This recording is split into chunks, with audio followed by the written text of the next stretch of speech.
A very happy new year to you. आपको भी बहुत बहुत मुबारक हो। माजी में भी कई मंसूबे बनाए गए हैं, लेकिन उन मंसूबों पे अमल दरामद नहीं हुआ। इतनी खुशी हुई कि मैं आपको बता नहीं सकता कि उस टाइम मेरी क्या सूरत थी। If you plan to fail, then you fail to plan. Positively लें, अपनी जिंदगी पे रिफ्लेक्ट करें और नए साल के प्लान्स बनाएं। EPA पंजाब बिल्कुल 100% उनके साथ ताउन कर रहा है। शुरू हो जाए। सही है, मैंने करनी है। नहीं पॉसिबल तो शुरू हो जाए।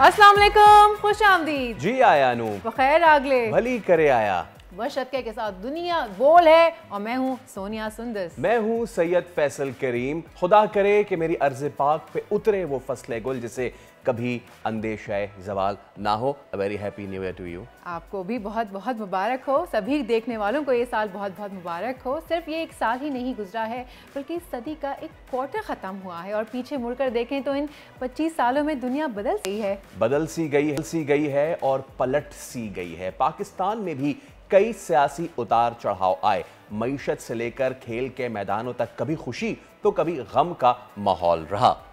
लेकिन नए साल का आगाज़ है और अब हमें ये फैसला करना होगा कि इस मुल्क की तरक्की की खातिर जी जान लगा दें। तो चलिए इसी की खातिर चलते हैं बड़ी खबर की जानिब। Export environment E Pakistan energy equity and empowerment. हुकूमत का नए साल के साथ नया विजन। उड़ान पाकिस्तान प्रोग्राम का ऐलान। 5 E's फ्रेमवर्क मुल्क को कैसे नई बुलंदियों पर ले जाएगा, जानेंगे आज के प्रोग्राम में। पंजाब हुकूमत का बड़ा कारनामा, स्मॉग से निपटने का हल तलाश कर लिया। लाहौर में पहला स्मॉग टावर नस्ब फिजा को इंसानी सेहत के लिए कैसे साजगार बनाएंगे, बताएंगे आज के प्रोग्राम में।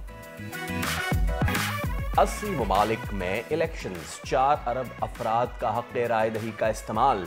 2024 ने दुनिया को बदल कर रख दिया। क्या बदलती दुनिया के लिए पाकिस्तान को खारजा पॉलिसी भी बदलना होगी? दुनिया भर से पाकिस्तानी सफीर इस्लामाबाद में सर जोड़कर बैठे हैं।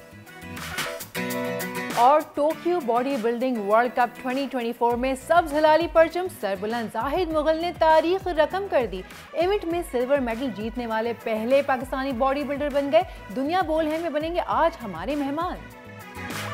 चलिए प्रोग्राम का करते हैं बाकायदा आगाज। उड़ान पाकिस्तान मंसूबे के तहत मुल्क की मईशत को मुस्तहकम करने का हुकूमती अज़्म, बैरूनी सरमायाकारी समेत पाकिस्तान के अवाम का तर्ज माशरत बेहतर करने के इक़दामात उड़ान पाकिस्तान मंसूबे का हिस्सा हैं। उड़ान पाकिस्तान के तहत आम 5 साला अहदाफ भी जो हैं वो सामने आ गए हैं। चलिए इसी पे अब बात कर लेते हैं। माहिर माशियात नईम कुरैशी आज हमारे साथ मौजूद हैं। नईम कुरैशी साहब, a very good morning, a very warm welcome to you and a very happy new year as well.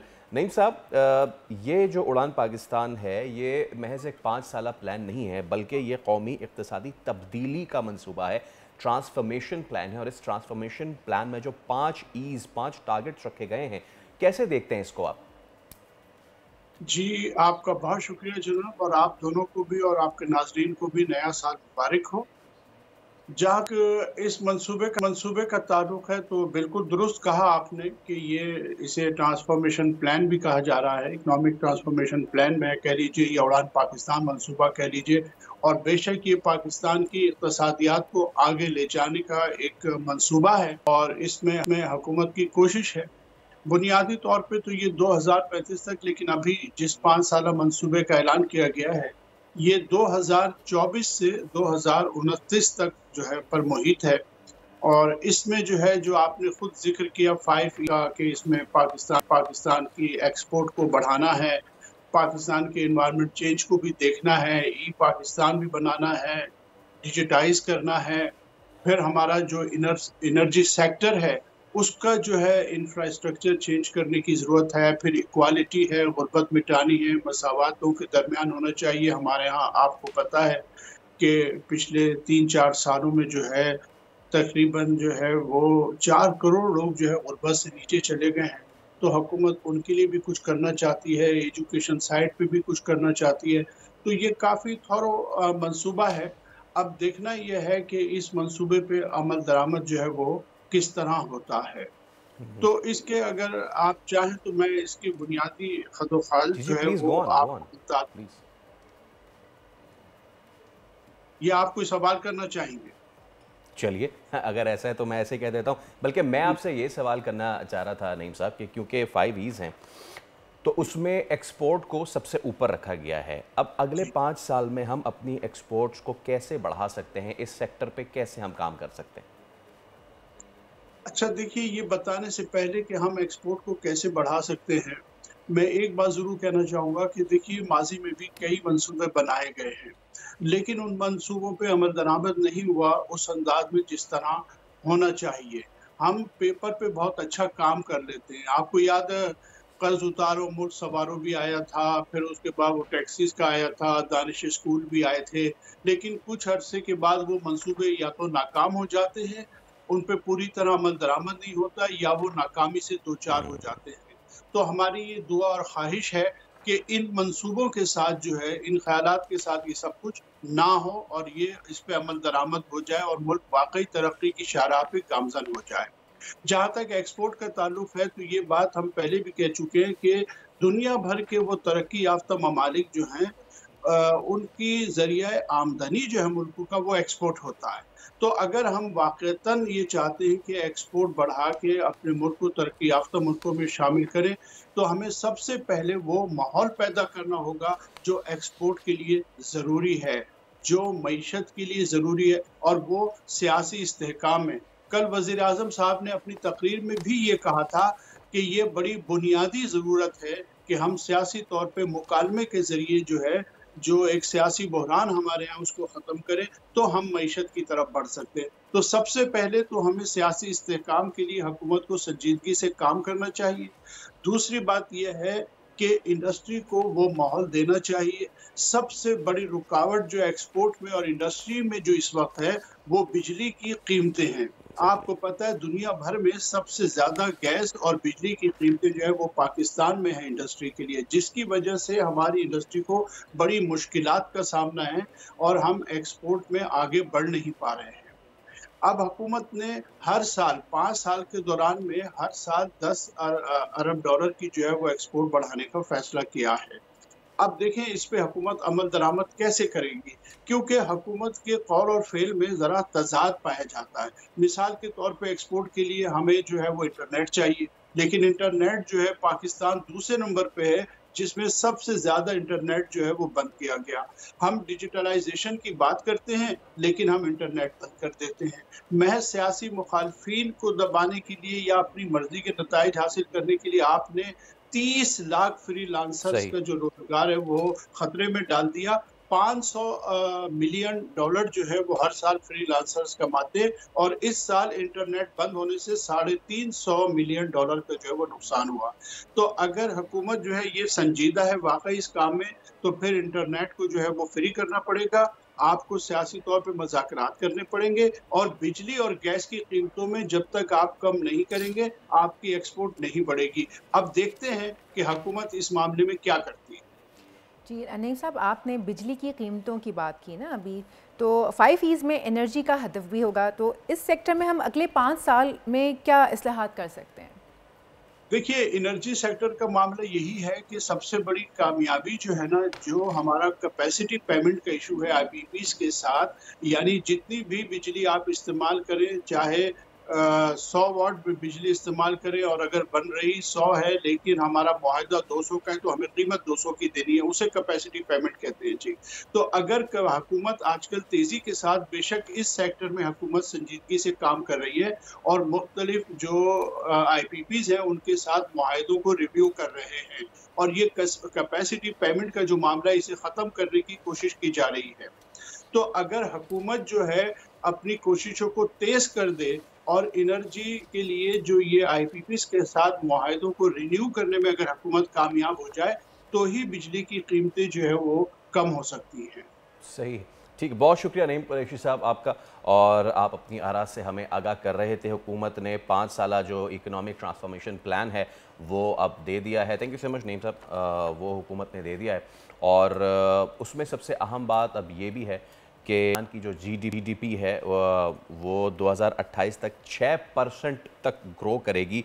ये जो है कल भी तकरीर में कहा गया है। तो लेट्स सी, बहुत ही अहम ये मामला है और इस पे आने वाले शोज़ में भी हम मुसलसल नज़र रखेंगे, मुसलसल बात करते रहेंगे। अब ये वक्त हुआ एक ब्रेक का। बिल्कुल, एक ब्रेक का वक्त हो जाता है। ब्रेक लेते हैं, ब्रेक के बाद वापस आते हैं। Let's take a break.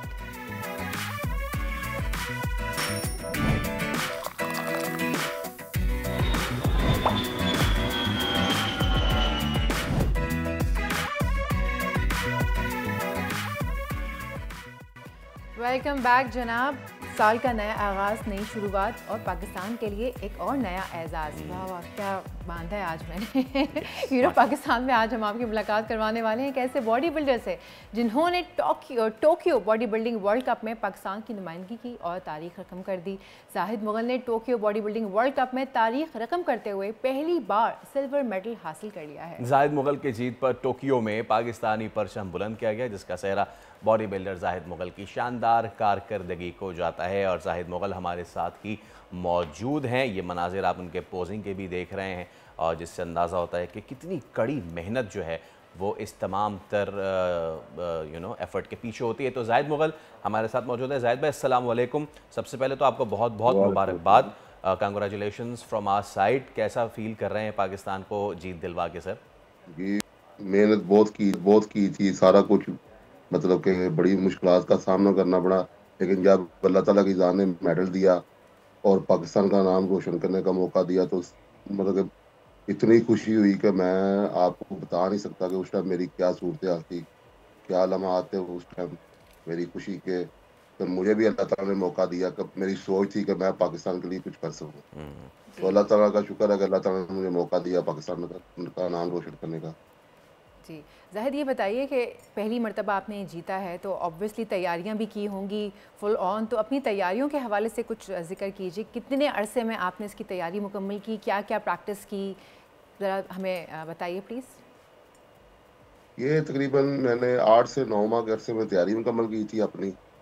तो इसमें ये है कि दूसरी एक्सरसाइज मतलब कि दूसरे जो एथलीट हैं, दूसरी ये जो जितनी भी गेम्स हैं सारी अपनी अपनी जगह पे है, लेकिन हमारी जो बॉडी बिल्डिंग होती है ये इसलिए टफ होती है, इसमें आपने माइक्रोज के हिसाब से डाइट लेनी होती है। मतलब कि बड़ी नाप तोड़ के, वो किचन स्केल होता है माइक्रोज वाला, उसमें नाप तोड़ के आपने खाना पीना होता है। एक्स्ट्रा आपका हर चीज़ खाने को दिल करता है, लेकिन आप खा नहीं सकते क्योंकि वो आपको पता है कि अगर आपने अपना टारगेट, अपना गोल अचीव करना है तो उसके लिए फिर आपको बहुत बहुत ज़्यादा परहेज करना पड़ता है। तो ये और फिर उसके साथ जो एक्सरसाइज है वो सुबह दोपहर शाम 3 टाइम, जिसमें कार्डियो हो गया, रनिंग हो गई, स्ट्रेंथ ट्रेनिंग हो गई वेट के साथ।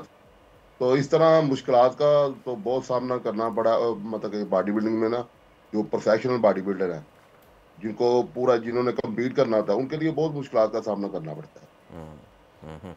अच्छा जाहिद, ये मुझे बताइए कि इस वर्ल्ड कप में कितने ममालिक शरीक थे और किस ममालिक के एथलीट जो थे वो सबसे ज़्यादा टफ टाइम देने वाले थे? जी, इसमें ये था कि 55 से 60 ममालिक इसमें शरीक हुए हैं और वो तो जब वो उधर गए हैं तो हर बंदा एक से एक बढ़ के था, तो पता ही नहीं चल रहा था। लेकिन अल्हम्दुलिल्लाह अल्लाह ताला ने जब इज्जत देनी हो, स्टेज के ऊपर गए हैं तो फिर आहिस्ता आहिस्ता, क्योंकि ये तो मेरे वाली कैटेगरी में लाइनें लगी हुई थी, कंपटीटर थे जो तकरीबन 25-30 लड़के थे। फिर आहिस्ता आहिस्ता वो उनमें से चूज करते करते फिर मेडलों वाले हम 3 निकले हैं, तो अल्हम्दुलिल्लाह अल्लाह ताला ने इज्जत दे दी फिर। अच्छा, और जाहिद भाई ये भी बताएं कि जब आप पोजिंग करते हैं, जब आप स्टेज पे खड़े होते हैं, तो एक आम देखने वाले के लिए ये बताइए कि जब जजेस आपको मार्क कर रहे होते हैं तो वो क्या चीज़ें होती हैं? हमें तो जाहिर सी बातें नहीं पता। क्या आपका मसल साइज़ है वो बड़ा होता है, उस पे आपकी मार्किंग होती है, या फिर आपकी कटिंग्स उन पे होती है? तो वो बताएं कि क्या क्या क्राइटेरिया होता है इसमें? पहले नंबर इसमें मेन जो होते हैं ना 7 पोज होते हैं आपके, जिसमें आपकी बॉडी पूरी मतलब लुकिंग वाइज नजर आती है कि किसकी बॉडी खूबसूरत, पाँव से लेकर सर तक पूरी वी शेप में है। मतलब कि अपर ये आपकी वो वेस्ट लेके पूरी वी शेप, फिर थाई से नीचे पाँव से लेके ऊपर थाई तक वो भी वी शेप में हो। फिर उसके बाद आ जाती है आपकी सिमेट्री, मतलब कि आपकी बॉडी मस्कुलर कितनी है, फिर वो मसल साइज आ जाता है, सारी ये चीजें गेन होती है। जब ये भी सारा कुछ बराबर हो तो उसके फिर बाद आपकी ना वो पोजिंग आ जाती है, मतलब कि वो फ्री पोज में आ जाते हैं कि वो किसके खूबसूरत है। तो ये सारी चीजें फिर उसके बाद ये सारा कुछ करके उसके बाद रिजल्ट निकलता है ये सारा। और ये जब हम पोजिंग कर रहे होते हैं लोग समझ रहे होते हैं कि बस ये पोज ना करना एक मामूली बात, इसमें हमारा पूरा जो ना पूरी एफर्ट लगती है, हर पोज में एफर्ट बहुत ज्यादा, मतलब कि हमारा ना जोर लगता है इसमें। अच्छा ज़ाहिर, ये बताइए कि आपने बताया 20 से 25 लड़के और मौजूद थे ना इस कैटेगरी में। मैं जानना चाहूँगी कि आप जब वहाँ पर पहुँचे और आपके सामने आए तो आपको कौन सा ऐसी कैटेगरी लगी, कौन से मुल्क का ऐसा अपना अगेंस्ट जो आपके बंदा था वो लगा कि इसकी बॉडी बहुत ज़बरदस्त है, ये तो जीत ही जाएगा मुझसे? पता गया ये कि तकरीबन एक फिनलैंड का लड़का था, एक हॉलैंड का था, और उसके बाद जर्मनी के थे, फिर उसके बाद जापानीज भी थे, फिर ये थे अपना बेलारूस के लड़के थे, रोमानिया के लड़के थे, मतलब काफी मैक्सिको के थे। और सारे पता है ऐसे पता नहीं चल रहा था, सारे यही लग रहा था ये भी वो है ये भी वो है, सारे एक जैसे ही थे तकरीबन। 19-20 में आ गए, फिर वो रिजल्ट जब वो जजेस ने करना होता है ना, उनको पता होता है कि किस तरह वो मतलब कि उन्होंने साइड पे करना होता है। तो ये वाला बंदा मतलब कि ये ऊपर इसके पॉइंट ज्यादा हो गए, थोड़े थोड़े पॉइंटों से ऐसे फर्क पड़ता है। मैं आपकी मौजूदगी का फ़ायदा उठाते हुए जाहिद साहब, जो नई नस्ल है जो बॉडी बिल्डिंग की तरफ राग़िब होती है उसको एक मैसेज ज़रूर दिलवाना चाहूँगा कि ये मेहनत जो होती है ये सालों की मेहनत होती है। और ये जो हमारे आजकल लड़के और नए नए जो ट्रेनर्स आ जाते हैं कि जी 6 महीने में मुझे ये कर दो वो कर दो, तो उनके पास मेरे ख़्याल से कोई हथौड़ा छेनी होती है जो उनको 6 महीने में काट पीट के जो है वो चाहते हैं कि मुझे बिगर साइज़ कर दें, और उसके लिए फिर वो क्या कुछ खिला देते हैं उनको।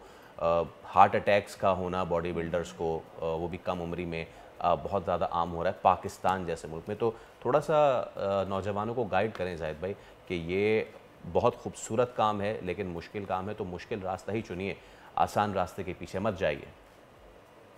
देखिए सबसे पहले नंबर पर यह है कि जो लड़के नए आते हैं जिनकी एज 15 साल से लेके 25 साल तक है, उनको तो किसी ये ना रॉन्ग वे पे जाने की जरूरत नहीं है। वो असल में उनको टीचर भी उसी तरह के मिलते हैं। दूसरे सबसे पहले नंबर पे आजकल ये ट्रेंड चल रहा है, हर बंदे ने ये सप्लीमेंट शॉप बनाई हुई है, ऊपर अपना लिखा हुआ जी मैं डॉक्टर हूँ, मैं ये हूँ वो, कोई उनकी बैकग्राउंड नहीं, कोई चीज नहीं, और ना ही तो ये हुकूमत उनको पूछ रही है। हर बंदे ने इधर सप्लीमेंट शॉप बनाई हुई है, वो जो कुछ मर्जी सप्लीमेंट रिकमेंड कर रहे हैं। हालांकि खाली सप्लीमेंट भी जो है ना, अगर बंदे को हालांकि वो होता है वो स्टीरॉइड नहीं डाइट का मुतबादल होता है, मतलब आप गोश्त नहीं खा सकते प्रोटीन ले लें, तो अगर किसी बंदे को वो सही यूज करने का ही नहीं पता तो वो भी नुकसानदेह है। तो मतलब कि हर दूसरे इधर चले गए, हर शहर में तकरीबन इधर डॉक्टर बने हुए हैं और ट्रेनर बने हुए हैं। मुझे इस फील्ड में अल्हम्दुलिल्लाह कुछ 27-28 साल हो गए हैं मुझे। तो ये तो बंदा आराम से लगा रहे। आपका अगर सबसे पहले हदीस भी है कि अगर आपको जिस तरह की अल्लाह कहता है मुझसे तवक्को है मैं उस तरह का अता करूंगा। अगर आपकी तवक्को है, आपकी चाहत है, आप लगे रहे, एक ना एक टाइम आएगा आपको अल्लाह ताला ने सब कुछ नवाजना है। तो ये चीज़ है कि मैं तो यही मैसेज करूंगा कि जो बंदे मतलब कि 15 से 25 साल तक के हैं उनको तो ये है कि प्रॉपर कोई भी जो बंदा प्रोफेशनल है जिसको कम से कम 15 से 20 साल हो गए कम्पीट करते हुए, उसको मतलब फालो करें, जो बंदा इस चीज को समझता है। ये नहीं कि जो 2-4 दिन 2-4-5 महीने 6 माह हो गए साल हो गए जिसने खुद कभी कंपटीशन ही नहीं खेला तो उसके पीछे लगे हुए हैं। हमेशा जो प्रोफेशनल बंदा है जिसने कम्पीट किया और पता हो गया, इसने टाइटल भी लिए हुए, चाहे मेडल लिए हुए, चाहे वो फर्स्ट पोजीशन में ना भी आया हो, लेकिन वो फील्ड में है, मौजूद है, फील्ड में कम्पीट कर रहा है कंटिन्यू, उसके पीछे उसको फॉलो करें। ये नहीं कि यूट्यूब से देख के खुद साल बने हुए या किसी जो मतलब के जिसको 1-2 साल हुए हैं उसके पीछे लग के वो साल बने हुए हैं। वैसे जाहिद जैसे अभी आपने सप्लीमेंट की बात की है, तो मैं चाहूँगी कि इस प्लेटफॉर्म के थ्रू आप ये भी नौजवानों को बताएं कि जी ज़रूरी नहीं कि आप सप्लीमेंट्स के थ्रू ही अपनी बॉडी को जो है वो लीन करने की कोशिश करें या बिल्डअप करने की कोशिश करें। नेचुरल डाइट के इस्तेमाल से भी आप अपने टारगेट्स को, अपने गोल्स को अचीव कर सकते हैं। मैं चाहूँगी कि आप, क्योंकि देखें हर बंदा तो एथलीट नहीं है ना, हर बंदा तो अपनी फिज़ीक को वो बनाना नहीं चाह रहा। हमें फ़िट रहना चाहिए, हर कोई ये कहता है मुझे दुबला होना है, मुझे ये होना है, लेकिन कोई ये नहीं कहता कि यार मुझे फ़िट होना है। जो अल्लाह ताला ने आपकी बॉडी आपको दी है, जो जिससे आपको नवाजा है, आप उसी को फ़िट करें और नेचुरली फ़िट करें। आप एग्री करेंगे इस बात से? जी बिल्कुल, नेचुरली बंदा फिट हो जाए, लेकिन लोग स्ट्रगल नहीं ना करते। आप देखें ना, हर बंदे को होता है, ज़्यादातर यही आते हैं हमारे पास सवाल आते हैं कि जी हमें उस तरह भूख नहीं लगती। अगर हम किसी बंदे को कहते हैं ना, आपने दिन में हर 2-2 घंटे बाद भूख रख के थोड़ा थोड़ा खाना है, हर 2 घंटे बाद खाना, हर 3 घंटे, कि इतना हम कैसे कहेंगे हमें भूख नहीं लगती। और भूख आप स्ट्रगल करोगे तो लगेगी। आप देखें ना, जिसको नहीं लगती वो बजाय इसकी मेडिसिन ले, कोई इस तरह की सप्लीमेंट ले, वो रनिंग करे, वो उससे खुद ब खुद अगले बंदे को जब वो पसीना वगैरह निकलेगा, मसल ब्रेकडाउन होंगे, सारा कुछ होगा, उसको भूख भी बढ़नी शुरू हो जाएगी। बिल्कुल। अब जिसने करना ही कुछ नहीं है ना, रनिंग करनी है, वो समझते हैं रनिंग तो है ही नहीं मसल गेन करने के लिए। मसल गेन करने के लिए सिर्फ हमें वेट ट्रेनिंग की जरूरत है। खाली वेट ट्रेनिंग से ये नहीं होता, सारा कुछ इसमें रनिंग भी है, सारा कुछ है। लोग यही समझते हैं कि बॉडी बिल्डर ये ना भाग दौड़ नहीं सकता। हम 3-3, 4-4 किलोमीटर रोजाना रनिंग करते हैं। जी हाँ, ठीक है सर, बहुत बहुत शुक्रिया। हमारे साथ मौजूद थे जाहिद मुगल साहब, और आपको इवेंट के लिए भी बहुत बहुत बेस्ट ऑफ लक। तो जनाब, आपने देख लिया कि मेहनत करें, लेकिन मेहनत का शॉर्टकट ना अपनाएं। मेहनत जब करेंगे प्रॉपर चैनल के थ्रू तो आप मेडल पाएंगे, और अगर मेहनत नहीं करेंगे, शॉर्टकट से आएंगे, तो वो फॉर द टाइम बिंग होगा, फिर बबल के जैसे, बस वो 3 से 4 माह, बस उसके बाद दैट्स इट। और ये फिटनेस गोल, अपनी सेहत डेंजर में डालनी, बिल्कुल आप अपनी सेहत को जो है वो खतरे में डाल रहे हैं। फिटनेस गोल्स बनाइए और फिर उसे धीरे धीरे अचीव कीजिए। यहाँ वक्त हुआ जाता है, ब्रेक लीजिए। ब्रेक।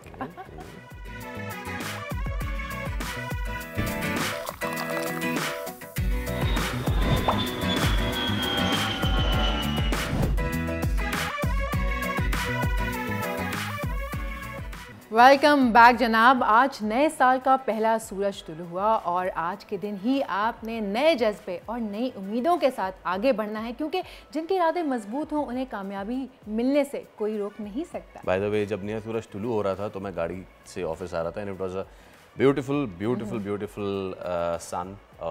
जितना खूबसूरत आज का सूरज निकला है, उम्मीद करते हैं साल भी उतना ही खूबसूरत हो। लेकिन हमारा साल खूबसूरत हो ये बहुत ज़्यादा मुनासिर करता है कि हम उसको कैसे गुजारना चाहते हैं, और हम कैसे गुजारना चाहते हैं मुनासिर करता है कि हम उसको प्लान कैसे करते हैं। तो मोटिवेशनल स्पीकर उमैर जालियावाले हमारे साथ मौजूद हैं।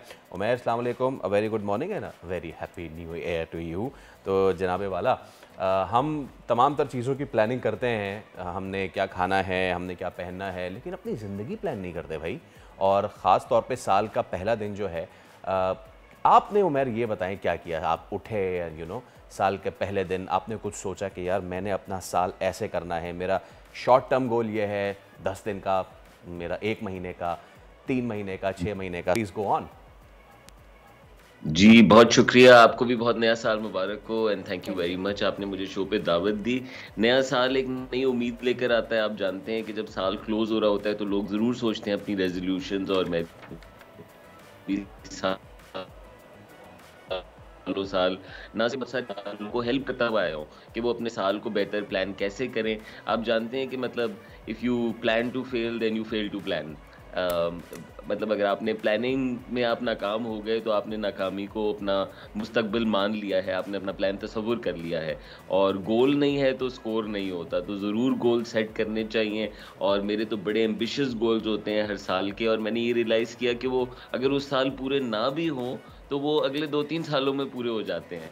तो एक बात जो हमें तहकीक बताती है कि लोग बहुत ओवर एस्टिमेट करते हैं कि वो साल में क्या कर सकते हैं, लेकिन अगर वो 5 सालों का मंसूबा बनाए, 10 सालों का, जैसे कि आप कह रहे हैं, तो वो बिल्कुल सारी चीज़ें अचीवेबल होती हैं। चाहे वो आपकी अपनी फिटनेस के हवाले से हो, आपकी एजुकेशन के हवाले से, आप फाइनेंशियली अपने आप को बिल्कुल रीडिफाइन कर सकते हैं, आप मूव कर सकते हैं, मुख्तलिफ काम कर सकते हैं। लेकिन सब काम करने के लिए बहुत ज़रूरी है कि आप प्लान ज़रूर बनाएं, उसको दिमाग में तस्वीर बनाएं और फिर उसको आज तक लेकर आएं कि आज से उसके लिए क्या करना है। सो नया साल इसके लिए मौका अच्छा प्रोवाइड करता है। तो मैं तो बड़ा इनकरेज करता हूँ लोगों को कि पॉजिटिवली लें, अपनी ज़िंदगी पे रिफ्लेक्ट करें और नए साल के प्लान्स बनाएं। जी उमैर, वैसे एक बात है जो मैंने यूजुअली लोगों में देखी है, मैं आपसे भी उसको डिस्कस करना चाहूँगी इस प्रोग्राम के हवाले से। यूजुअली लोग गोल्स प्लान कर लेते हैं लाइक एंड ऑफ दिसंबर ही कि हम आने वाले साल में ये फिटनेस गोल्स हैं, ये रिलेशनशिप गोल्स हैं, ये हमें अपने वर्क प्लेस पे ये चीज़ें अचीव करनी है, मुझे ट्रैवल करना है, ये करना है, एंड सो ऑन। लेकिन मैं ना देखती हूँ कि वो जो मोटिवेशन है वो एक बबल की तरह बर्स्ट हो जाता है बहुत जल्दी, और वो अपने ही बनाए गए प्लान्स और गोल्स को भूल जाते हैं। अरे हटाएं, छोड़ें, अरे हमने किया था, अब कहाँ ऐसे हो सकता है, अपने ही इरादों से पीछे हट जाते हैं। मैं चाहूँगी इसके ऊपर आप ज़रूर बात करें कि किस तरह कंसिस्टेंसी के साथ जो है वो चलना चाहिए, किस तरह चला जा सकता है।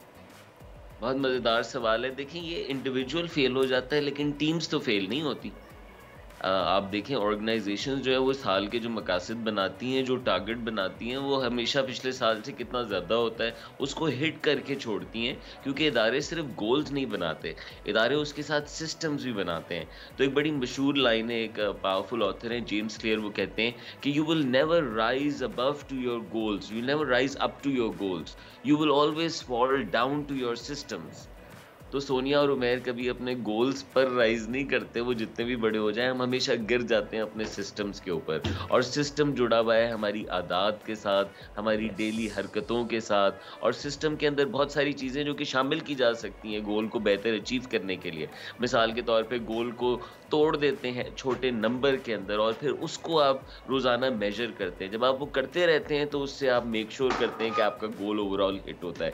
मेरा बड़ा गोल है कि मैंने लेट्स से साल में 50 किताबें करनी है, मेरा हफ्ते का गोल है कि मैंने 1 किताब ख़त्म करनी है, मेरा रोज़ का गोल है कि मैंने, तो जब तक मैं ये सिस्टम नहीं बनाऊंगा और उस पर गिनती नहीं करूंगा, और अगर इस सिस्टम पे मैं किसी और को शामिल कर लूँ, जहाँ बेगम को मिला सकता हूँ बेगम को मिला लूँ, जहाँ ऑफिस में अगर कोई और साथ शामिल है, तो आपको पता है फिर ज़्यादा चांसेस है कि मैं वो गोल अचीव करूँगा। सो ये कुछ सिस्टम्स अपने साथ ज़रूर लेके चलेंगे, सिर्फ बड़े मकासद ना सोचें, बल्कि उसको करने के लिए, उस फिटनेस को करने के लिए, उस रीडिंग को करने के लिए, व्हाटएवर दैट गोल इज, उसको अचीव करने के लिए आपको क्या सिस्टम डेली लाइफ में दरकार है, उसको साथ ज़रूर इंस्टॉल करें, नहीं तो वही होगा जो सोनिया आप कह रही हैं। उमैर, हमने बात की गोल्स की, और उन गोल्स को हमने डिवाइड कर लिया short term and long term. You know, as a motivational speaker and as a life coach and as a planner, आप मुझे बताएं कि हमने जो वो गोल सेट करने होते हैं ना उमैर, उनका तखमीना, उनका दौरानिया कितना होना चाहिए? जैसे कि मैंने कहा भाई शॉर्ट टर्म मेरा है, जैसे हमसे एचआर में सवाल पूछे जाते हैं जहां हम इंटरव्यू देने जाते हैं, आप अपने आप को अगले 5 साल में कहाँ देखते हैं, तो हम इसी तरह कि हमारे लॉन्ग टर्म क्या 5 साल होना चाहिए और शॉर्ट टर्म 1 साल होना चाहिए, इसको हम कैसे ब्रेक डाउन करें? इसका जवाब मेरे उस्ताद के अल्फाज में है 5x5। 5x5 ये होता है कि आप 5 सेकंड, 5 मिनट, 5 घंटे, 5 दिन, 5 हफ्ते, 5 महीने, 5 साल, 50 साल, 500 साल, ये अल्लाह ने इंसान को ताकत दी है कि वो खुद 60-70 साल पाकिस्तान में 80-90 साल लेट से जीता है, लेकिन उसका प्लान 500 साल का हो सकता है। और यही हमसे डिमांड है, और यही हमारा बड़ापन और बड़ा किरदार होगा कि हम अपने से बढ़ के, अपनी छोटी सी ज़िंदगी से बढ़ के हमने चले जाना है। हमारे पीछे बहुत लोगों ने आना है, जनरेशंस ने आना है, और हमारा काम उनके लिए कंट्रीब्यूशन क्रिएट कर सकता है। सो 5x5 करें। लाइफ जो है ना, वो ना शॉर्ट टर्म अच्छी होती है, ना बिल्कुल लॉन्ग टर्म अच्छी होती है। जो सिर्फ लॉन्ग टर्म की बात करते हैं उनके बिल पे नहीं होते, जो सिर्फ बिल पे करते रहते हैं उनकी ज़िंदगी के बड़े मकासद नहीं होते, और जो मीडियम टर्म है वो सिर्फ करियर वाले होते हैं कि मैं फला पोजीशन तक पहुंच जाऊं। सो हमारे पास बहुत, ज़िंदगी जो है एक खूबसूरत तोहफ़ा है, इसका बड़ा एम्बिशन आपके दिमाग में ज़रूर होना चाहिए कि आप इसको क्लोज़ कैसे करना चाहते हैं। इस हसीन लाइफ पे आपका क्लोजिंग नोट क्या होगा, आप कहाँ तक पहुँच गए होंगे, उसको रिवर्स वर्क करें। अभी मेरे पास, अगर मैं एक नॉर्मल लाइफ इमेजिन करता हूँ, तो 3 से 4 दिहाइयाँ पड़ी हुई हैं। मैंने ये बात शुरू में की, साल में नहीं होता, दिहाई में सब कुछ हो जाता है। आप देखें दिहाइयों में क्या कुछ नहीं हो गया, बड़े बड़े हॉस्पिटल्स बन जाते हैं, इमारतें बन जाती हैं, ग्रुप्स बिजनेस के एक्सपैंड कर जाते हैं। So please think, don't just short term, not just long term, but both. और लॉन्गेस्ट से शुरू करें और फिर उस पे शॉर्टेस्ट एक्शन पे उसको ले आए कि आपकी डेली हरकतें, डेली एक्शंस, एक लम्हे का प्लांट किया हुआ एक बीज 10 साल बाद फल देता हुआ दरख्त है। सो ये जो जोड़ना है अपनी ज़िंदगी को, इससे अगर आप और मैं ऐसे तसव्वुर करें तो इस ज़िंदगी में हम बहुत कुछ हासिल कर सकते हैं और बहुत कुछ कंट्रीब्यूट कर सकते हैं। So think long, bring it back to short and then act. Certainly. That's the answer. जी उमर, अभी ना कुछ दिन पहले मेरा एक यूनिवर्सिटी में एज ए स्पीकर जाने का इत्तेफाक हुआ, तो आफ्टर सेशन स्टूडेंट्स के साथ थोड़ा कॉन्वर्सेशन हो रही थी, तो कुछ मुझे साउंड बड़ा अजीब लगा। उन बच्चों का कहना था कि हम गोल्स कैसे बनाएं, क्या गोल्स होने चाहिए। उन्हें यही नहीं पता था कि आगे ज़िंदगी में क्या करना चाहिए, फ़िटनेस गोल उनका क्या होना चाहिए, उनका करियर गोल क्या होना चाहिए। उनके पास किसी किस्म की कोई गाइडेंस नहीं थी, मतलब वो बिल्कुल एम्प्टी हेडेड थे। तो मैं चाहूँगी आप ये भी थोड़ी सी रोशनी डालें, हमारे आज के जो यूथ हैं वो अल्फ़ा, जिनजी, गामा, बीटा जितने भी आ गए, उनको थोड़ा सा आप ये बताएं कि आपकी लाइफ के गोल्स होने क्या चाहिए भाई। जी गोल्स तो होते हैं उनके। मेरे वीडियो पे कितने लाइक्स आए, मेरे अकाउंट पे कितने फॉलोअर्स हो, कुछ के फाइनेंशियल गोल्स भी बड़े क्लियर होते हैं, मैं इतना कमा लूं और बड़ा बेड रॉटिंग मटेरियल गोल्स है ना ये, असल लाइफ वाले गोल्स। सो गोल्स तो होते हैं आई थिंक, लेकिन जो एक कन्वेंशनल गोल सेटिंग जिसकी जिस अंदाज में हम बात कर रहे हैं वो अपील नहीं करता शायद, तो इसको आसान कर देते हैं कि क्या do you want to be the same tomorrow. I'm sure your answer is not that you want to be the same tomorrow, यानी कि आप बेहतर होना चाहते हैं, आप चाहे छोटे हो आप चाहे बड़े हो, ये हम सबके अंदर है। बेहतर किस किस हवाले से होना चाहते हैं सोनिया, उसमें सिर्फ सेहत नहीं है, उसमें सेहत है, हमारी फिजिकल हेल्थ, उसमें हमारी मेंटल हेल्थ भी अब शामिल है।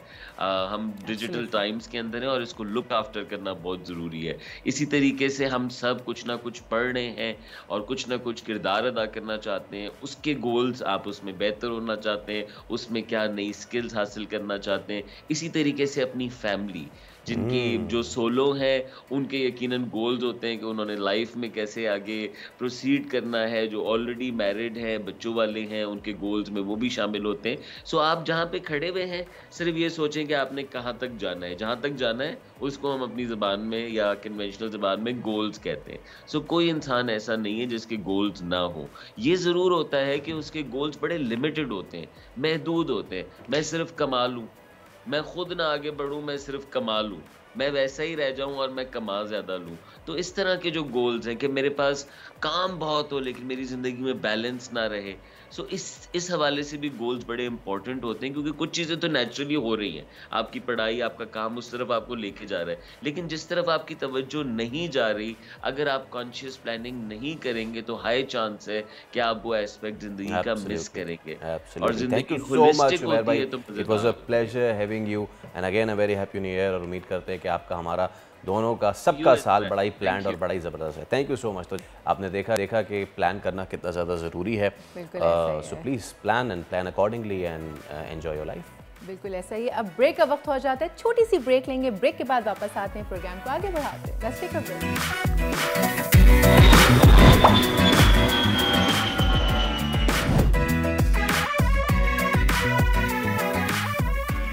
आप देख रहे हैं प्रोग्राम दुनिया बोल है और अब से कुछ देर कबल आप स्क्रीन पे मनाजिर देख रहे थे न्यूयॉर्क के, जहां पे साल नौ की ज़बरदस्त खुशामदीद कहा गया और टाइम स्क्वायर न्यूयॉर्क पे जश्न का सा समा था।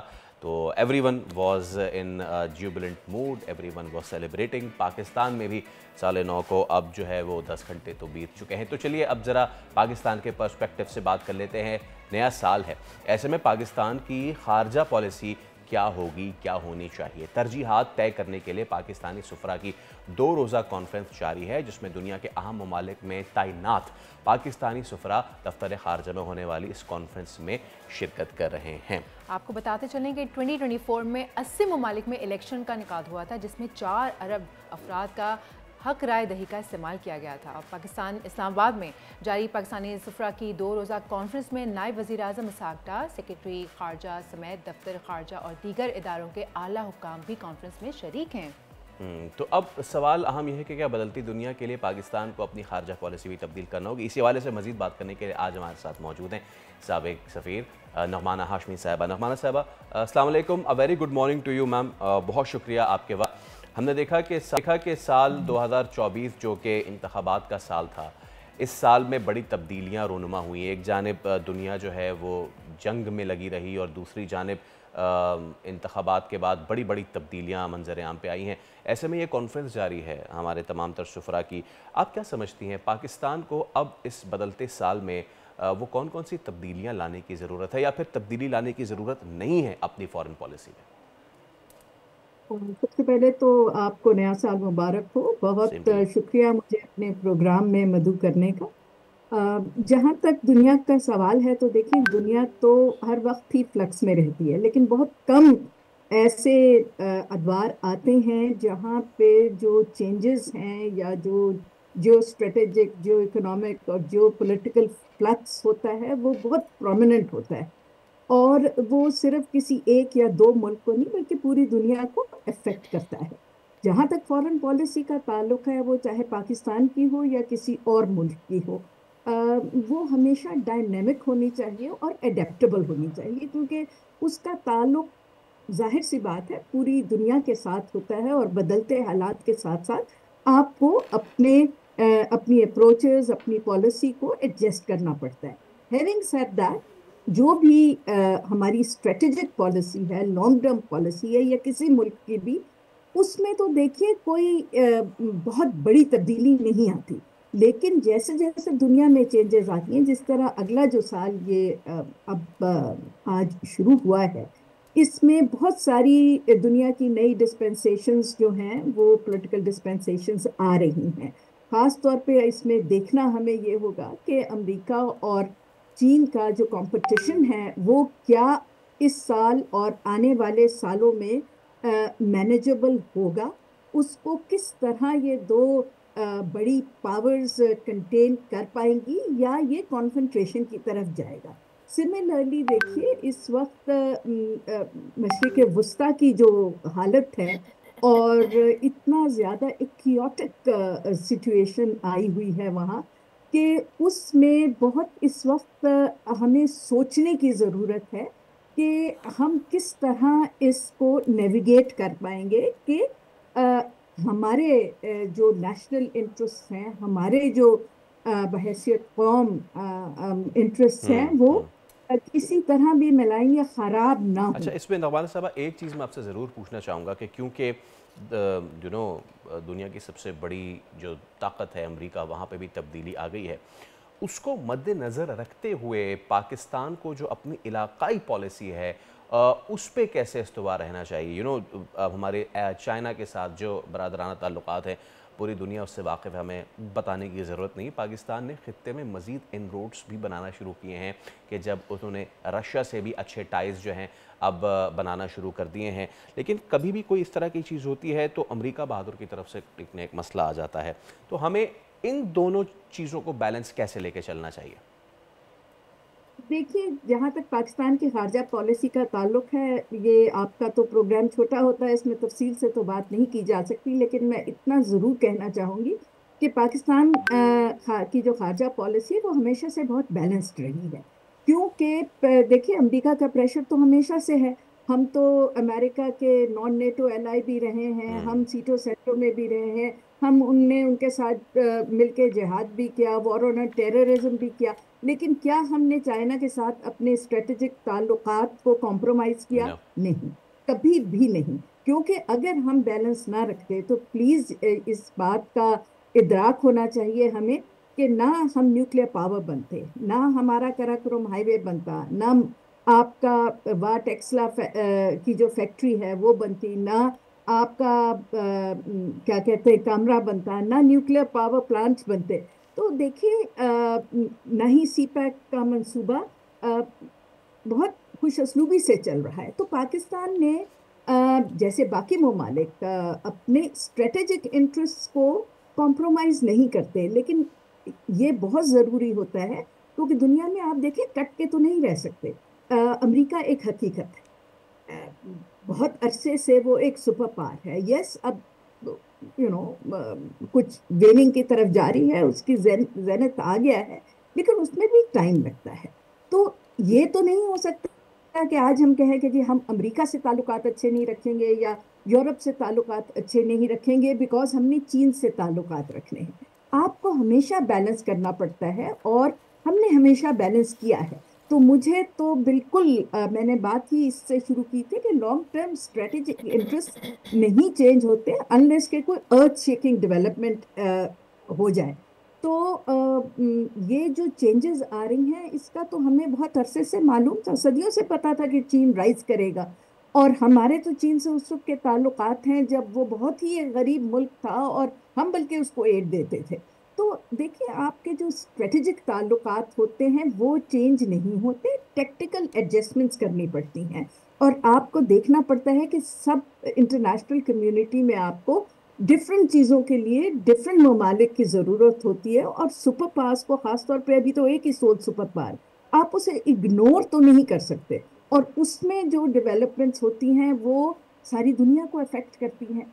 तो अब देखना यह है कि ट्रंप साहब के जो इलेक्शन की स्लोगनेरिंग थी, उसमें वो किस हद तक उसको मनवन जो है वो इम्प्लीमेंट करेंगे, या उसमें कोई बैलेंस आएगा। मेरा तो ख्याल है कि उनकी ये सेकंड टर्म है और इसमें थोड़ी सी सोबराइटी आपको देखने को मिलेगी। हालांकि इंडिविजुअलिज्म बहुत बढ़ जाएगा। आप देखिए कि अब जो जैसे लोगों की उन्होंने सिलेक्शन की है, जैसे एलन मस्क है जो कि एक प्राइवेट आदमी है बट दुनिया के अमीर तरीन आदमी हैं। अब उनके इंटरेस्ट, उनके रीजनल चीज़ें वो नेचुरली अफेक्ट करेंगी। अभी वो कह रहे हैं कि देखिए पूरे, वो तो इस वक्त तो जो आपका इंटरनेशनल ट्रेड सिस्टम है उसको वो चैलेंज कर रहे हैं, थ्रेटन कर रहे हैं कि जी आप अगर अमेरिका के साथ ये नहीं करेंगे तो हम सैंक्शंस लगा देंगे, हम आपके ऊपर टैरिफ्स लगा देंगे। तो ये देखिए, इलेक्शन की बातें बाज़ औक़ात बहुत एक्सट्रीम होती हैं, लेकिन जब ममालिक टेबल पे आके बैठते हैं और सोबराइटी के साथ geo strategic geo political environment को देखते हैं तो फिर चीज़ें थोड़ी सी मुख्तलिफ हो जाती हैं। अभी तो देखिए ट्रंप साहब ने पावर एज्यूम नहीं की। जी बिल्कुल नगमाना साहिबा, आपने अभी इंटरनेशनल ताल्लुकात की और पड़ोसी ममालिक की बात की है, तो हम अपने पड़ोसी ममालिक तो बदल नहीं सकते हैं। आने वाले साल में आप भारत के साथ पाकिस्तान के ताल्लुकात को कैसे देखती हैं? देखिए, पूरी दुनिया में मेरे ख्याल से, आई कुड बी रॉन्ग, इसीलिए नेचुरली मैं तो अब रिटायर्ड हूँ, हर साल हमारी एनवॉइस कॉन्फ्रेंस होती है और बिकॉज दुनिया में इतनी चेंजेस आ रही हैं, इसीलिए दफ्तर खारजा ने जो तमाम हमारे मेजर ममालिक्स में सफ़रा हैं उनको बुलाया हुआ है ताकि उनसे डिस्कस करके देख के कोई राह अमल ऐसा इख्तियार किया जाए कि हमारे नेशनल इंटरेस्ट जो हैं वो प्रोटेक्टेड रहें। इस साल में पूरी दुनिया में मुझे लग रहा है कि अमन की बातें होंगी, डायलॉग की बातें होंगी, लेकिन कोई ख़ास मेजर ब्रेक थ्रू, वो चाहे हमारे खित्ते में हो या वो मशरिक़ वस्ता में हो या यूक्रेन में हो, उसका मुझे कोई डेफिनेटिव हल इस साल में तो निकलता नज़र नहीं आ रहा। सवालात इस साल ने बहुत ज़्यादा पैदा किए हैं, लेकिन कोई डेफिनेटिव जवाबात साल की पहली तारीख पे देना ज़रा मुश्किल है। देखिए, ईयू में भी नई डिस्पेंसेशन है, ईयू का अमेरिका का क्या इन खित्ते के जो इस वक्त बड़े कॉन्फ्लिक्ट्स हैं, ख़ासतौर पर मिडल ईस्ट और यूक्रेन में, उस पर क्या उनका डिफरेंस ऑफ ओपिनियन है या कन्वर्जेंस है। चीन के साथ यूरोप का बहुत डिफरेंट है, अमेरिका का डिफरेंट है। तो ये सारी चीज़ें जैसे जैसे ट्रंप एडमिनिस्ट्रेशन आके सेटल होगी और प्रैक्टिकल डिसीजंस लेने शुरू करेगी, तो पहले 100 डेज में आई थिंक बहुत सारी चीज़ें क्लियर होती जाएंगी। मोदी साहब नेचुरली उनका रेटोरिक तो थोड़ा कम हुआ है, क्योंकि वो उस तरह अब एक बहुत लीडिंग पोजीशन में नहीं है, क्योंकि उनके यहाँ कोलिशन गवर्नमेंट है। वो इस बार 400 पार वाला नारा तो उनका फेल हो गया है, क्योंकि इंडियन इलेक्टोरेट ने ये जो हेट की पॉलिसी है और ये जो अदराइजेशन की पॉलिसी है उसको रिजेक्ट कर दिया है। लेकिन अब ये डिपेंड करता है कि वेस्टर्न पावर्स और चाइना का अगर ताल्लुकात कुछ बेहतरी की तरफ और कुछ कंटेन्ड रहें, जैसे अब है, मैनेजेबल रहें, तो हो सकता है इंडिया पे प्रेशर बढ़े। जैसे कि आपने खुद भी कहा कि ज्यादा हुई तो अमेरिका को जरूरत। बिल्कुल आपने खुद भी कहा कि on the very first the year ये तो थोड़ा मुश्किल होगा बताना कि what's going to happen in the foreign policy perspective, लेकिन उम्मीद की जा सकती है कि दुनिया में जितने भी स्कर्मिशेस हैं वो ख़त्म हो। पाकिस्तान की खारजा पॉलिसी जो है वो उन्हीं तमाम तर सूरत हाल को देख के बनती है। बहुत शुक्रिया आपका। तो चले अभी ब्रेक ले लेते हैं। जी ब्रेक लेते हैं, ब्रेक के बाद वापस आते हैं।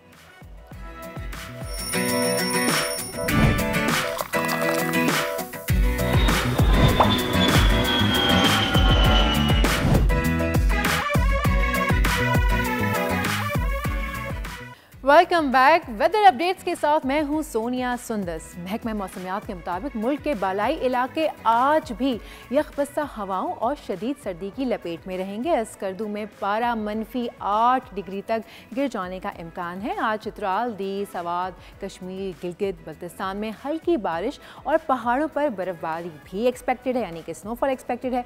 महकमा मौसमियात के मुताबिक कराची, क्वेटा, लाहौर, इस्लामाबाद, पेशावर और उसके अलावा मुल्क के कुछ ऐसे अजला हैं जहां पे मौसम सर्द और खुश्क रहने का इम्कान है। पंजाब के कुछ और मैदानी इलाकों में भी आज सुबह धुंध छाई रहेगी। अहम शहरों के दर्जे हरारत की बात करूं तो आज हमारे शहर कराची में जो टेम्परेचर है वो है, मिनिमम जो टेम्परेचर जाएगा वो जाने वाला है 12 और मैक्सिमम जो टेम्परेचर आपको दिखाया जाएगा वो है 27 तक रहने का इम्कान। और बात करूं मैं हैदराबाद की, तो हैदराबाद में आज जो मिनिमम टेम्परेचर है वो होगा 12 और जो ज़्यादा से ज़्यादा जाने का इम्कान है वो है 25। और उसके बाद हैदराबाद, चलिए पार्टली क्लाउडी भी रहने वाला है हैदराबाद भाई। उसके बाद जो टेम्परेचर हमें दिखाने जाने वाला है वो है मीरपुर ख़ास। क्लाउडी रहने का इम्कान है मीरपुर ख़ास आज, और जो टेम्परेचर है मिनिमम वो है 10, मैक्सिमम 26। और नवाबशाह के बारे में बात करूँ तो नवाबशाह में आज जो दर्जा हरारत है वो है मिनिमम 6, मैक्सिमम जाएगा 17 तक और पार्टली क्लाउडी रहने का इम्कान। लेकर चलते हैं आपको लाड़काना की जानिब। तो लाड़काना में आज जो मिनिमम टेम्परेचर है वो है 9, पार्टली क्लाउडी रहने का इम्कान, साथ ही मैक्सिमम जाएगा 23 डिग्रीज तक। गवादर में आज बादलों का राज रहेगा और गवादर में बादलों के साथ साथ जो मिनिमम टेम्परेचर होगा वो है 17, मैक्सिमम जाएगा 27 तक और क्लाउडी रहने का इम्कान।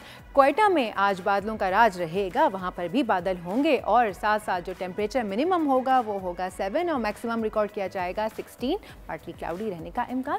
मुल्तान में आज जो मिनिमम दर्जे हरारत एक्सपेक्टेड है वो है 7, हवाएं चलेंगी यकबस्ता और साथ में जो मैक्सिमम टेम्परेचर जाएगा वो है 20 डिग्रीज़। बात करूंगी मैं लाहौर की, तो लाहौर में आज मिनिमम टेम्परेचर जो है वो होगा 8 और मैक्सिमम जाएगा 14 डिग्रीज़ तक। और लेकर चलते हैं आपको फैसलाबाद के जानिब। तो फैसलाबाद में भी आज बादल रहेंगे और हवाएं चलती रहेंगी। मिनिमम टेम्परेचर जो है वो 8 होगा, मैक्सिमम जाएगा 18 डिग्रीज़ तक। और उसके बाद जो है टेम्परेचर इस्लामाबाद, शहर इक़्तिदार, इस्लामाबाद में आज मिनिमम टेम्परेचर एक्सपेक्टेड है 5, मैक्सिमम जाएगा 18 तक, पार्टली क्लाउडी रहने का इम्कान। उसी के पड़ोस की बात कर लें अगर मरी की, तो मरी में भी आज जो दर्जे हरारत मिनिमम एक्सपेक्टेड है वो है 6 और मैक्सिमम जाएगा 12 डिग्रीज़ तक, पार्टली क्लाउडी रहने का इम्कान यहाँ पर भी है। पेशावर का जो आज दर्जे हरारत मिनिमम एक्सपेक्टेड है वो है 5, पार्टली क्लाउडी रहने का इम्कान, साथ में मैक्सिमम टेम्परेचर जाएगा 18 डिग्रीज़ तक। लेकर चलते हैं आपको मुजफ्फराबाद में। तो मुजफ्फराबाद में जो आज मिनिमम टेम्परेचर रिकॉर्ड किया जाएगा वो होगा 8, पार्टली क्लाउडी यहाँ पर भी रहेगा और मैक्सिमम जाएगा 19 डिग्रीज़ तक। और इसके बाद स्कर्दू तो भाई बहुत ही ठंडा है आजकल। स्कर्दू में जो मिनिमम टेम्परेचर है वो है -8 और जो मैक्सिमम है वो भी -3 तक ही है और यकबस्ता हवाएं भी चलेंगी। सूरज होगा लेकिन फ़ायदा कुछ नहीं होगा, रोशनी तक ही महदूद रहेगा सूरज। तो ये था आज का वेदर अपडेट्स। चलते हैं प्रोग्राम के बकिया हिस्से के जानिब। Faisal, over to you. तो जैसे कि आप मौसम की सूरत हाल बता रही थी सोनिया, आपसे महीना पहले हम जब मौसम की खबरें बता रहे होते थे तो उसमें सबसे बड़ा मसला होता था लाहौर का और स्मॉग का, और एयर क्वालिटी इंडेक्स जो है वो अपनी बद इंतहा को पहुंची हुई होती थी। लेकिन अब सिचुएशन ऐसी हो रही है कि इस पे फाइट बैक किया जा रहा है। हमने देखा कि उस वक्त भी इसके तदारुक के लिए काफ़ी कुछ करने की कोशिश की गई, लेकिन पंजाब हुकूमत ने एक नया काम किया है और लाहौर में, जैसे कि आप स्क्रीन पे देख सकते हैं, ये स्मॉग टार है। ये पहला स्मॉग टार है, बेसिकली एंटी स्मॉग टार, जिसे कि नस्ब किया गया है और इसका मकसद जो है वो फ़िज़ा को इंसानी सेहत के लिए साजगार बनाना है। 15 दिन के ये इस वक्त टेस्ट रन पे है और अगर ये कामयाब हो गया तो फिर इस जैसे मज़ीद टार जो हैं वो इंस्टॉल किए जाएंगे। तो इसी पे हम बात कर लेते हैं। हमारे साथ मौजूद हैं डीजी इदारा तहफ़्फ़ुज़ माहौलियात पंजाब, इमरान हामिद शेख साहब। इमरान साहब, सबसे पहले तो अस्सलाम वालेकुम, बहुत शुक्रिया आपके वक्त का इमरान साहब। साल का वैसे पहला दिन है तो happy new year to you. मेरा पहला सवाल ये है कि एंटी स्मॉग टार जो नस्ब हुआ है, क्या कुछ इससे हम अचीव करने जा रहे हैं, पहले तो ये बताइए। देखिए, आपके इल्म में है कि जिस तरह स्मॉग का मामला इस वक्त पंजाब और स्पेशली फिर लाहौर उसकी लपेट में रहा है और एयर क्वालिटी इंडेक्स का जो लेवल था वो खतरनाक हद तक छू जाता है हर साल। तो गवर्नमेंट ऑफ पंजाब की भरपूर कोशिश है कि जितनी भी अंडर द सन हमारे पास टेक्नोलॉजीज अवेलेबल हैं, जितनी पॉसिबल एफर्ट हो सकती है वो हम करें स्मॉग के लिए। तो उस सिलसिले के अंदर गवर्नमेंट के डिफरेंट डिपार्टमेंट काम कर रहे हैं। हम एमिशन रिडक्शन के ऊपर एक whole of the government policy जो है वो चल रही है। लेकिन उसके साथ साथ एक हमारी ड्यूटी ये भी है कि अगर प्राइवेट सेक्टर से हमें कोई अप्रोच करता है किसी इनोवेटिव सोल्यूशन के साथ, तो हम उसको एक ट्रायल रन जरूर देते हैं ताकि देखा जा सके कि अगर कोई ऐसी टेक्नोलॉजी जो कि दुनिया में चल रही है और पाकिस्तान के अंदर अभी इंट्रोड्यूस नहीं हुई और प्राइवेट सेक्टर में कोई एक्सपेरिमेंटेशन हुई है तो उसको हम फैसिलिटेट करें। तो इसी सिलसिले में रैपिडिव जो कंपनी है उनके इंजीनियर्स ने हमें राब्ता किया और उन्होंने कहा कि जिस तरह चाइना के अंदर, इंडिया के अंदर स्मॉग टावर का एक एक्सपेरिमेंट किया गया है पहले, तो उसी तरह का स्मॉग टावर उन्होंने अपनी मदद आपके तहत पाकिस्तान में बनाया है। So we took the presentation, उनका आइडिया और वो सारी चीज़ें जो थी वो हमें ऐसे लगा कि वो इस टेस्ट को पास करती है कि उसका एक एम्बिएंट एयर के अंदर, ओपन एयर में एक एक्सपेरिमेंट किया जाए। तो इस सिलसिले में ये एक्सपेरिमेंट किया जा रहा है। 2 वीक्स का ये एक्सपेरिमेंट होगा और 2 वीक्स के बाद हमारे जो एक्सपेरिमेंट के रिजल्ट्स हैं वो फिर आगे फर्दर बताएंगे कि इसकी एफिकेसी कितनी है, कितना ये कामयाब रहा। तो इस सिलसिले में EPA पंजाब बिल्कुल 100% उनके साथ ताउन कर रहा है। हमारी जो लेबॉरेटरीज हैं जो कि एयर क्वालिटी को चेक करती हैं वो उनके साथ हमने मुख्तलिफ रेडियस पे लगाई हुई हैं। हमारा स्टाफ 24 आवर्स उसको मॉनिटर कर रहा है और ताकि ये है कि ये जो हमारा एक्सपेरिमेंट है ये प्रॉपरली मॉनिटर्ड हो और इसके जो रिजल्ट्स हैं उसको हम फिर इंटरनेशनल कम्युनिटी के सामने या लोकल लेवल पर भी प्रेजेंट कर सकें। अब इसमें सर ये भी चीज़ है कि एक्सपर्ट्स जो हैं वो ये आर्ग्यू कर रहे हैं कि ये इस तरह के स्मॉग टावर्स हैं, ये सिम्टम्स जो हैं उसको ट्रीट करेंगे rather than treating the underlying causes, यानी कि जो पोल्यूशन सारी ट्रांसपोर्ट और आप सबसे ज़्यादा व्हीकुलर जो पोल्यूशन है वो सबसे ज़्यादा कंट्रीब्यूटर है स्मॉग में। तो इज़ इट ट्रू कि जो ख़राब हो रही होगी हवा ये उसको ठीक नहीं करेगा बल्कि उस वक्त तक ठीक करेगा दैट, और जो असल कॉज है उसको ये एड्रेस नहीं करेगा? देखिए, इस हद तक तो बात ठीक है कि जो पोल्यूशन कॉजिंग फैक्टर्स हैं उनको हमें सेपरेटली देखना पड़ेगा। और जैसे मैंने बताया कि हम पूरी गवर्नमेंट इस वक्त कोशिश कर रही है। अगर हम इंडस्ट्रियल सेक्टर्स को देखें तो पिछले 8-9 माह के अंदर तकरीबन 150 से ज्यादा इंडस्ट्रीज पे एमिशन कंट्रोल सिस्टम्स लगे हैं पंजाब में। स्टडीज ने ये बताया है कि 42% तक इंडस्ट्रियल सेक्टर के अंदर सिर्फ एमिशन रिडक्शन हुई है और मोर देन 1000 जो हमारे ब्रिक किल्स हैं उनके खिलाफ इस हद तक कार्रवाई हुई है कि हमने डेमोलिशन तक हमें जाना पड़ा है, करोड़ों रुपए का जुर्माना किया गया है। तो और प्लस जो गाड़ियों की आपने बात की, वो गवर्नमेंट ऑफ पंजाब जो है वो एक बहुत लैंडमार्क डिसीजन लेने जा रही है और वो ये है कि जितनी भी गाड़ियों की एमिशंस हैं अब हम उनकी टेस्टिंग स्टार्ट करने लगे हैं, चाहे वो पब्लिक सर्विस व्हीकल्स हैं, बसेज हैं, ट्रक्स हैं, चाहे वो दूसरी साइड पर अब गाड़ियां हैं, मोटरसाइकिल्स हैं। और वो गाड़ियां जो कि या वो मतलब व्हीकल्स कह लें, जो भी, चाहे वो ट्रक हो, बस, कार, मोटरसाइकिल, जिसका एमिशन जो है वो हमारे पंजाब एनवायरमेंटल क्वालिटी स्टैंडर्ड्स के मुताबिक नहीं होगा, उनके खिलाफ सख्त कार्रवाई आप देखेंगे कि फ्यूचर में होगी।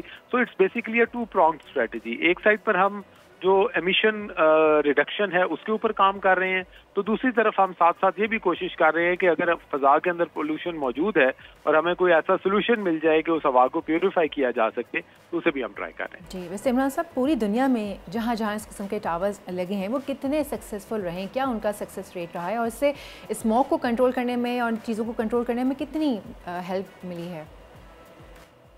देखिए, दुनिया के इस सिलसिले में एक्सपीरियंस जो है वो मिक्स्ड एक्सपीरियंस है। फॉर एग्जांपल, अगर हम डिफरेंट ममालिक की बात करें तो उसके अंदर इनकी टावर्स लगते भी हैं, फिर वो चलते भी रहते हैं। एक्चुअली ये जो टावर लगता है इसका जो रेडियस होता है वो 1 से 1.5 किलोमीटर तक होता है, जो कि इस हवा को वो साफ करता है। तो मल्टीपल टावर्स की ज़रूरत होती है, प्लस इसकी कॉस्ट भी उस हिसाब से देखनी होती है कि कॉस्ट बेनिफिट एनालिसिस कैसे होगा, किस तरह चलेगा। लेकिन ये सारी चीज़ें जो हैं ये जब हम 2 वीक्स का एक्सपेरिमेंट कर लेंगे, मेरा ख्याल है इस वक्त ये सारी चीज़ बताना थोड़ा सा कबल इस वक्त हो जाएगा। तो हम ये सारी चीज़ें इंटरनेशनल भी एक्सपीरियंसेस देख रहे हैं और लोकल। लेकिन सबसे अच्छी बात इसमें यही है कि एटलीस्ट हम जो क्लाइमेट चेंज की असरात हो रहे हैं उन पे फाइट बैक करने की कोशिश कर रहे हैं, उनको मिटिगेट करने की कोशिश कर रहे हैं। आखिर में डीजी साहब मुझे ये बताइएगा, फ़र्ज़ कीजिए कि अगर ये प्लान कामयाब हो जाता है तो लाहौर शहर के उन एरियाज़ में जो सबसे ज़्यादा स्मॉग अफेक्टेड रहे, कितने टार्स नस्ब किए जाने का इम्कान है?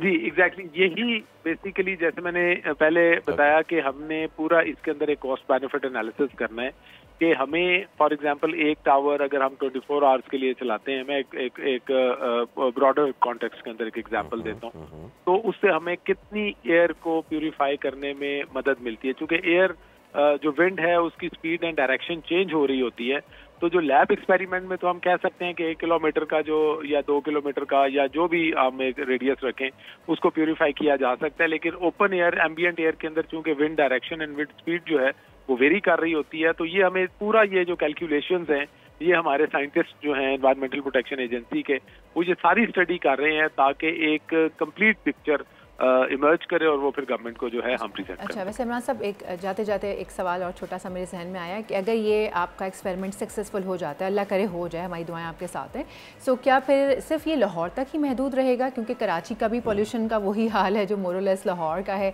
तो इसके अलावा फिर मज़ीद शहरों को आप लोग टच करेंगे जैसे जहाँ जहाँ पॉल्यूशन रेट्स हाई हैं? जी बिल्कुल, देखिए अगर ये हमारा एक्सपेरिमेंट कामयाब होता है और गवर्नमेंट डिसाइड करती है कि हमने इस जो टावर की टेक्नोलॉजी है, एंटी स्मॉग टावर की टेक्नोलॉजी, इसकी तरफ जाना है और तो डेफिनेटली जितने भी स्मॉग के हॉटस्पॉट्स पाए जाते हैं पंजाब के अंदर उन तमाम को हम पे टच करेंगे। ऑल राइट, बहुत शुक्रिया इमरान हामिद शेख साहब, हमारे साथ आप मौजूद थे।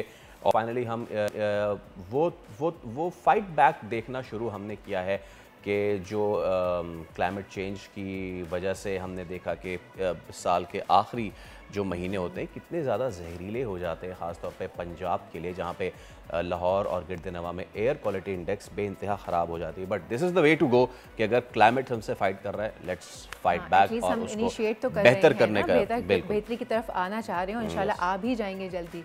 अब जल्दी से एक और चीज़ का वक्त हो गया है, ब्रेक का वक्त हो गया। ब्रेक लेते हैं, ब्रेक के बाद वापस आते हैं।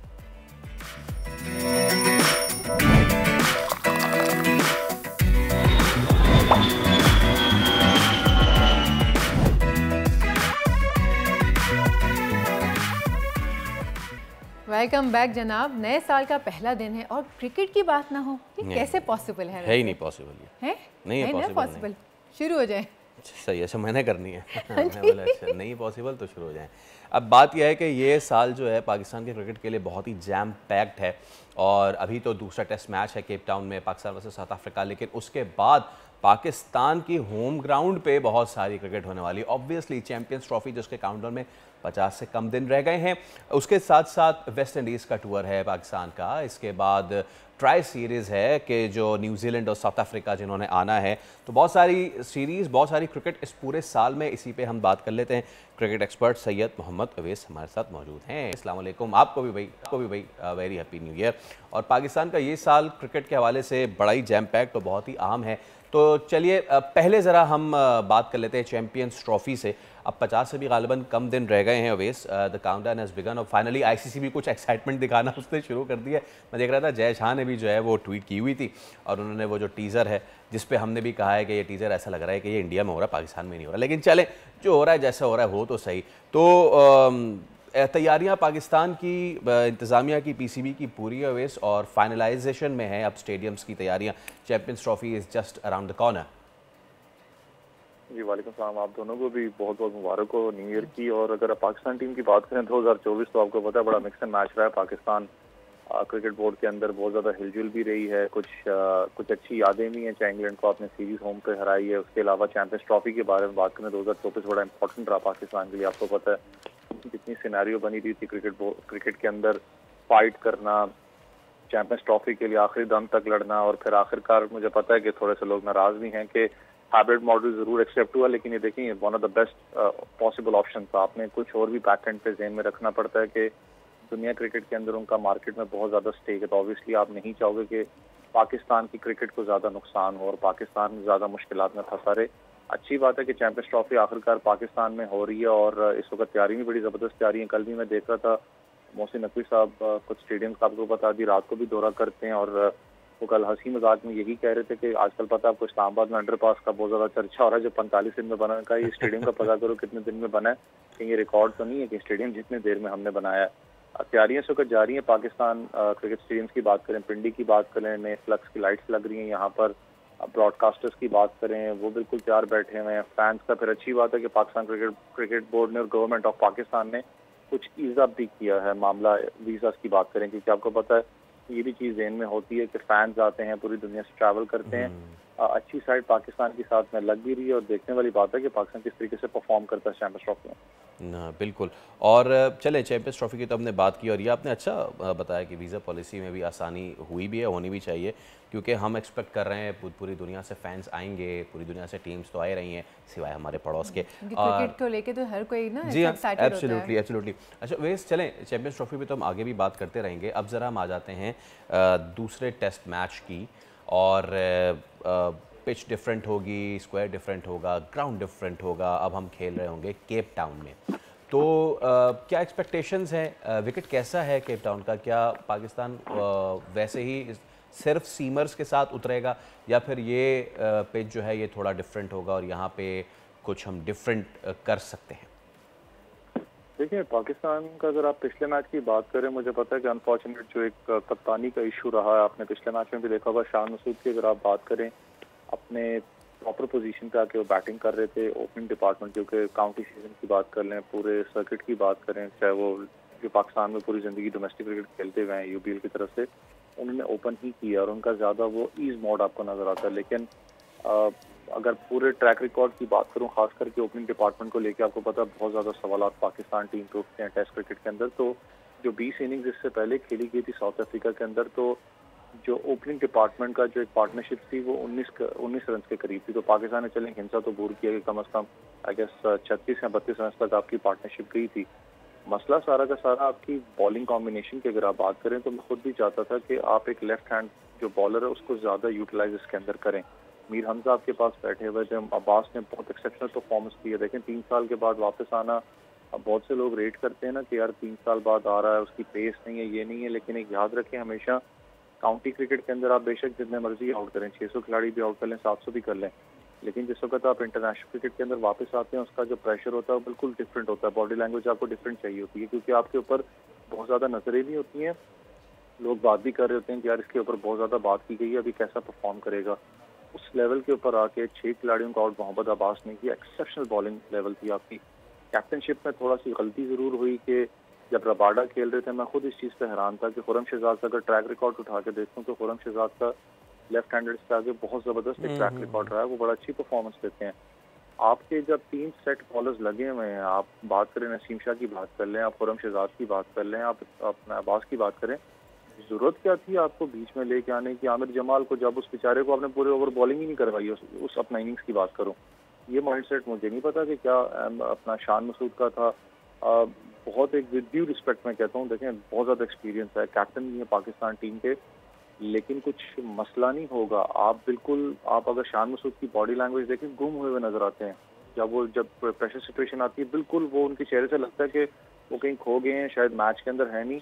आपके पास वाइट बॉल का कप्तान भी मौजूद है, आपके पास एक्स कप्तान भी मौजूद है, वहाँ पर कुछ सीनियर प्लेयर्स हैं, आप जाके मशवरा ले सकते हैं। वो मसला ये है ना कि जिनकी आप बात कर रहे हैं कि एक्स कप्तान मौजूद हैं, उन पे तो खुद तनकीद होती रही है कि वो कप्तान मटेरियल है ही नहीं, तो बंदा जाके बेचारा किससे कह रहे हैं। मेरे ख्याल से वैसे चले let's talk about this now. हम क्रिकेट पे भी बात करते रहते हैं सारी चीज़ें, लेकिन पाकिस्तान में कप्तानी को अगर लें, एक लेजेंडरी जो है पूरी एक स्टोरी रही है, यू नो राइट फ्रॉम 92, उसके बाद Wasim Akram has been a very great leader, इसके बाद इंजमाम ने बहुत अच्छा शेप अप किया पाकिस्तान के क्रिकेट को, लेकिन फिर सरफराज आए। हाँ, ये बात मानने वाली है कि जिस वक्त सरफराज बिल्कुल फुल स्विंग में थे, T20 में नंबर 1 रैंकिंग पे थे, उस वक्त हमने उनको हटा दिया और वहीं से डिबैकल हुआ। लेकिन एक वक्त में ऐसा तो नहीं था ना कि पाकिस्तान में लीडर्स कभी आए ही नहीं है, ये अचानक से कैप्टनसी और कैप्टनसी का फुकदान, कैप्टनसी में डिसीजन मेकिंग का फुकदान, ये क्या सिर्फ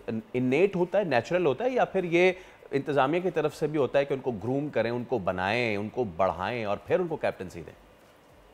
देखिए, दो चीज़ें यहाँ पर, अगर आप 1990s में चले जाए ना, वहाँ पर हमें एक चीज़ समझनी पड़ेगी, वो टॉप की टीम थी। ऑब्वियसली वहाँ पर जगह बनाना, मैं कहता हूँ बड़ी खुशकिस्मती थी कि आपकी जगह उस प्लेइंग 11 के अंदर या स्क्वाड के अंदर बन जाती जब बड़े आपके प्लेयर्स मौजूद थे। लेकिन उस वक्त याद रखें, चाहे मीडिया हो चाहे सोशल मीडिया, इतना ज़्यादा वाइब्रेंट नहीं था, खास करके सोशल मीडिया की बात करूँ, जो प्रेशर चलता है आपके ऊपर। अगर इस सदी की आप बात करें, मसला ये है कि जब आपने पाकिस्तान टीम की कप्तानी लेनी है, पाकिस्तान टीम की कप्तानी खाली उसने उस प्लेइंग 11 को कप्तानी नहीं करनी, उसने सोशल मीडिया की भी कप्तानी करनी है, उसका प्रेशर लेना है, उसने मीडिया का प्रेशर भी लेना है, उसने एक्स क्रिकेटर्स का प्रेशर भी लेना है, उसने क्रिकेट बोर्ड के अंदर जो मामला हो रहे हैं उसका प्रेशर भी लेना है। 4-5 चीज़ें उसके दिमाग में चल रही हैं कप्तान के।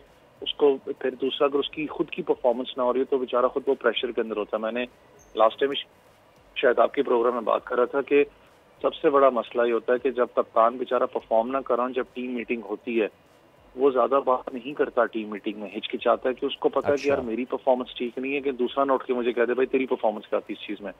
लेकिन आप वाली बात बिल्कुल ठीक है कि ग्रूमिंग वाली स्टेज की अगर आप बात करें, हमारा वो सिनेरियो रहा ही नहीं है कभी। आप चले पड़ोसी मुल्क की अगर बात करते हैं, धोनी की चले मैं एग्जाम्पल बात करता हूँ, धोनी की कप्तानी में विराट कोहली को भी ग्रूम किया गया, धोनी की कप्तानी में रोहित शर्मा को भी ग्रूम किया गया।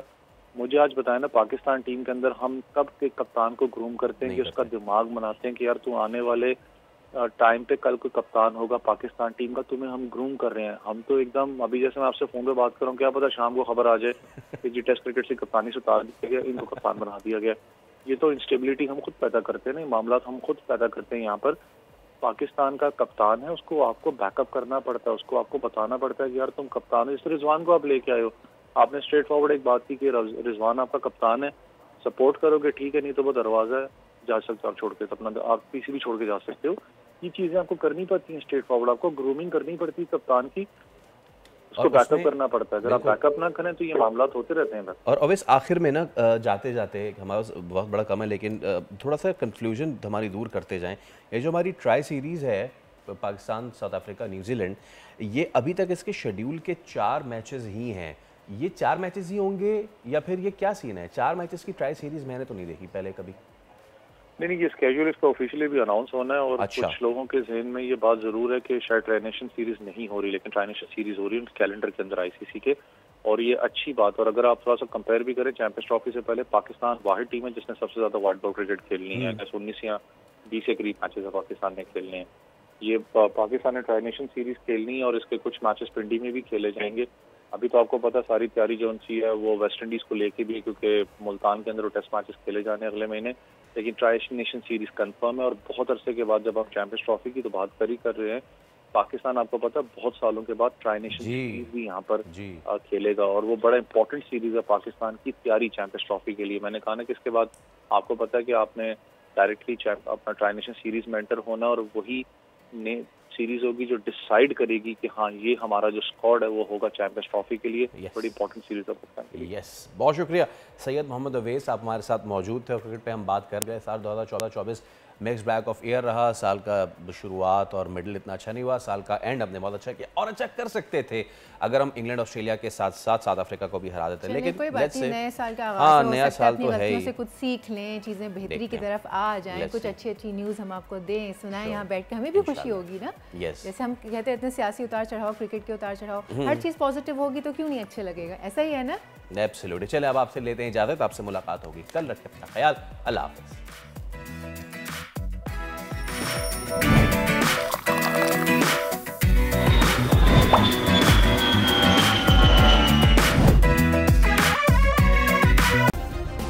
सब्सक्राइब करें और बेल दबाएं ताकि कोई खबर रह न जाए।